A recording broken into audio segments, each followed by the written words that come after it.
मतलब तैयारी करनी थी, खुद को भी आगे आना था, तो इसके वजह से मैं समय नहीं दे सका। आज वो संस्था थोड़ी मर्त अवस्था में है, लेकिन उसको वापस जिंदा करेंगे, क्योंकि आज मैं इस पद पे आ गया हूँ तो अभी मेरे को दिक्कत आने वाली है नहीं। लेकिन जो संस्था ने जिस तरह से आज आपको यहाँ इकट्ठा करके जो आपको एक अवसर दिया है, ये बहुत ही बेहतरीन अवसर है। इसके लिए मैं संस्था के आयोजक को पुनः एक धन्यवाद देना चाहूँगा कि आपने बहुत शानदार आयोजन करा है। अभी दूसरे फील्ड के लिए बोलने के लिए दूसरे समाज के वक्ता मौजूद है, वो सामाजिक कुरीतियाँ और उसके बारे में बात करेंगे।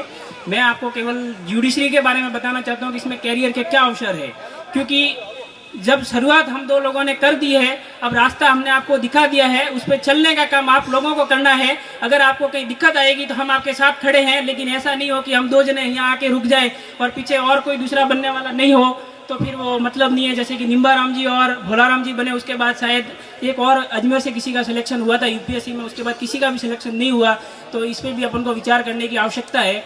दूसरा, अपन जहाँ पे भी जाते हैं तो कहते हैं कि अपने पास में आर्थिक संसाधन नहीं है, ये नहीं है, वो नहीं है।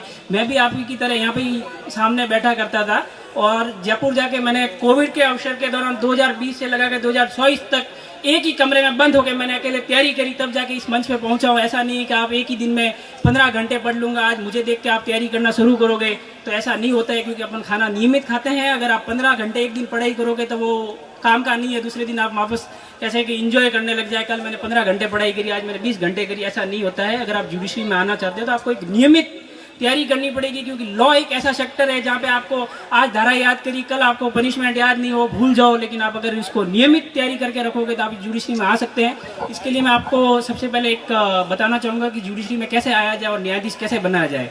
इसके लिए सबसे पहले आप 10वीं या 12वीं में आते ही आपको इसके लिए अवसर मिलेगा LLB करने का। LLB 5 वर्ष और 3 साल, 2 तरह की LLB होती है।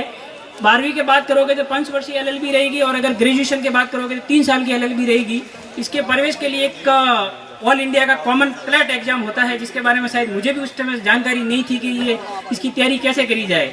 अगर आप क्लैट की तैयारी करके टॉप जो 10 कॉलेज है, अगर उसमें आपका एडमिशन हो जाता है तो आपको एक अच्छा पैकेज मिलेगा। कम से कम बेंगलोर जैसी यूनिवर्सिटी में हो जाता है तो 1 करोड़ से भी अधिक का पैकेज है। अगर आप वहाँ पे वकालत करते हो तो आपका प्लेसमेंट हो जाएगा। जुडिशरी के लिए जब RJS की आप तैयारी करोगे तो RJS के अंदर RS की तरह ही 3 फील्ड होते हैं। पहला एग्जाम होगा, प्रीलिम्स का एग्जाम होगा, प्रारंभिक परीक्षा 100 नंबर की रहेगी, जिसके अंदर 70 क्वेश्चन लॉ के रहेंगे, 15 हिंदी के और 15 इंग्लिश के रहेंगे। तो प्रीलिम्स पास करना तो लगभग, क्योंकि आरक्षण के हिसाब से अपने पास है, लेकिन अपने पास जो शैक्षणिक योग्यता है BA LLB या LLB वो नहीं होने के कारण से इस बार 5 सीटें अपनी खाली गई। ये बहुत ही बड़ा ये गंभीर विषय है कि अपने पास में LLB वाले बंदे नहीं है जो मतलब इस फील्ड में आ सके। दूसरी इसकी मुख्य परीक्षा रहेगी, वो रहेगी 300 नंबर की, जिसके अंदर 40% मार्क्स आपको लाने हैं। अगर आप 40% मार्क्स लाते हो तो इसमें आप आ सकते हो। 35 मार्क्स का इंटरव्यू रहेगा। तो अपन जब भी तैयारी करने बैठते हैं तो अपने मन में एक विचार आता है कि मेरे से नहीं हो पाएगा, ये जजेस तो कहीं किसी और जगह से आते होंगे। ऐसा कुछ भी नहीं है, क्योंकि आपका जो मोटिवेशन है वो आप खुद ही मोटिवेशन है। जब मैं कमरे में बैठ के तैयारी करता था तो कभी कभी मुझे भी ऐसा डिमोटिव फील होता था कि मैं इसमें नहीं कर पाऊंगा, कि जज तो दूसरे बड़े घरानों के लोग बनते हैं, अपन तो एक पशुपालक परिवार से आते हैं, कैसे हो पाएगा ये काम। तो मैं जैसे ही मेरे को ऐसा लगता पढ़ते पढ़ते तो मैं कोर्ट में जाके कोर्ट के पीछे जाके बैठ जाता था। तो वहाँ पे जैसे ही पुलिस वाले आते जज को सैल्यूट करते हैं तो मुझे लगता है कि मुझे भी इस पद पे जाना है। ऐसा नहीं है कि दूसरे लोग ही बनते हैं, अपन भी बन सकते हैं।